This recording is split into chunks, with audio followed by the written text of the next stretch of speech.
So John, vSAN networking, we know it's really important for vSAN. What would be your top tips to ensure that you're providing a really high performing environment?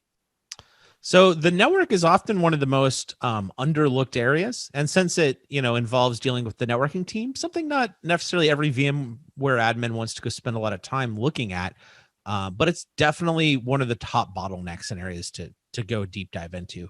So first off, I've said this a million times: 25 is the new 10, 100 is the new 40.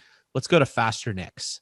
Let's get those beefier NICs. The other things to think about with NICs is even if you were using 10, the cheapest 10 gig NICs out there, they're lacking a lot of core offloads. They're going to burn a lot of extra CPU.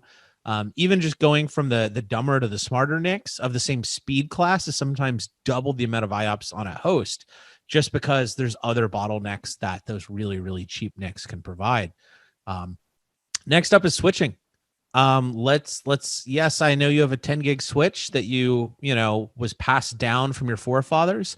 But it's time to say, you know what? This thing has, 8 megabytes of buffer for 48 ports.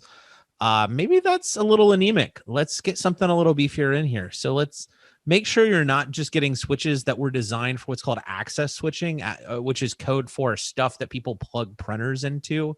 You want, not campus switching, you want data center switching. And that's generally going to mean faster ASICs, more buffering, higher uplink speeds for your leaf to spine. The other thing also is for networking performance, pay attention to that path. If you're hopping lots of switches, there could be contention points. If you're doing stretch clustering, which, that's its own animal, but do pay a lot of attention to that WAN bandwidth between the two sites. Make sure you don't have latency. And lastly, just operationally, keep an eye on stuff. The vSAN performance service, turn it on.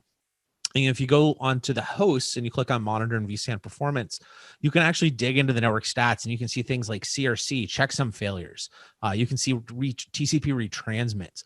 Are you having packets drop or need to be retransmitted? We've got some alarm thresholds that we introduced in 7 Update 2. And I really want people to pay attention to those, because those are the canary in the coal mine. Those are the warning signs that something is potentially wrong. It could be something basic, like you've got some dust in that fiber optic cable.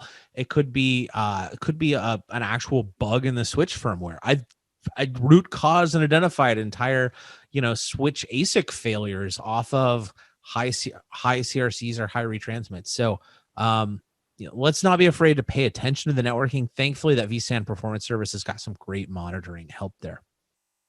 No, that's fantastic. And I think all of that combined, it really sounds like that, with the advent of these faster storage devices, when you're introducing those into your servers, you better be prepared to have that faster networking to be able to accommodate some of the capabilities of those storage devices. So great tips there, John.